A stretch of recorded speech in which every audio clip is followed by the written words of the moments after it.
Welcome to Lean Channel Management's Pro Tips for Vendors. I'm Dave McLean. And I'm Scott Pano. Together we have over 20 years of experience working at Amazon and with brands on Amazon. So we take a very Amazon-centric approach to building your brand on Amazon.com. And we consider ourselves navigators of the channel. And today we're going to talk to you about drop shipping on Amazon. David, why should a vendor drop ship on Amazon? So first of all, let's explain what dropship is. Sure. Typically as a vendor, it's very simple. You've got a business-to-business relationship with Amazon.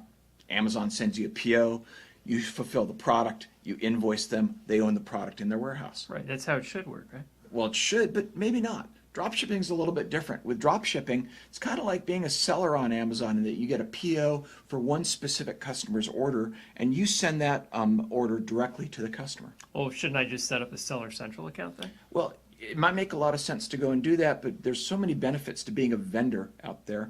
And the biggest benefit is, of course, that you have the ability to go and advertise and do enhanced detail pages and even participate in site-wide events on Amazon. So actually having an account that has a dropship component to it gives you a lot more advantages.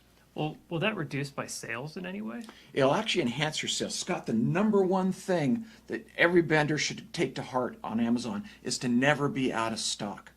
It used to be that drop shipping was reserved really for large products that were very expensive to put into a warehouse, like large flat screen TVs, very heavy products out there like some of the industrial machinery Amazon sells, or complicated products like large bulky liquids, things like that. Barbells were drop shipped as well from Amazon. Can you do both? Can you have a dropship and a PO system? So today what Amazon's been doing is they've moved drop shipping from this exception process to a very, very common process where dropship is a backup option for most vendors out there. They've automated, and they've actually brought dropship, which is a completely separate web portal. They're bringing it into Vendor Central in 2016. We're going to see it fully integrated in 2017. So that you have dropship as a backup for all your items that are stocked. What kind of products should I set up through dropship? Well, products that are in high demand that Amazon can't forecast very well. So if Amazon runs out, you can always flip over to the dropship account. And that way, anything that's in transit, you don't have to worry about it. You got the order, and somebody can get their product very quickly. So that's one reason to have dropship. What about big products? So big products that's always been the case, is that Amazon will go and try and optimize their profitability.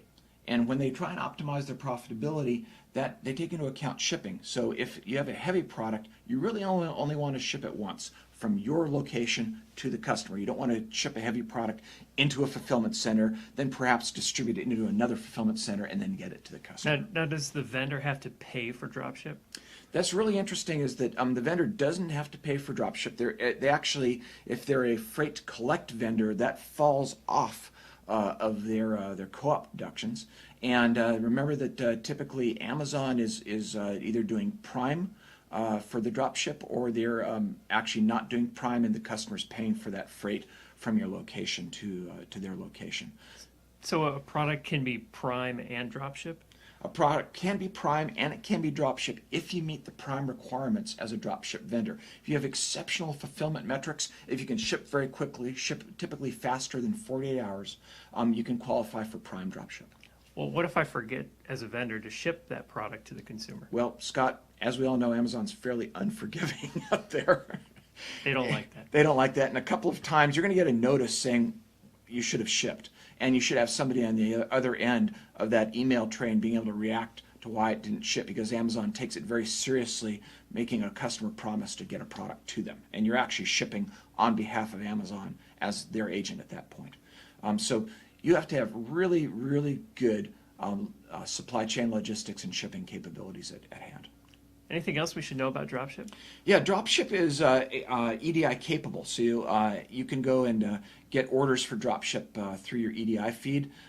Typically, you've got a separate, if you have a separate dropship account, you'll have a separate EDI feed, but now it's going to be integrated directly into the single EDI feed on Vendor Central, which is going to be fairly complex out there. You're going to get a single order, and instead of sending that order to an Amazon warehouse, you're going to get an address for a consumer that bought your It product. seems like that would benefit the vendor then, right? It could benefit the vendor. As a matter of fact, it's going to be huge because it's going to simplify things quite a bit and accomplish that goal that we all want of never, ever being out of stock on Amazon. That's right. That's right. Well, thank you, David. Well, you're welcome, Scott. Let's go and think about our next video, and we'll be talking to you in the future. This is Dave McLean And Scott Pano. for Lean Channel Management.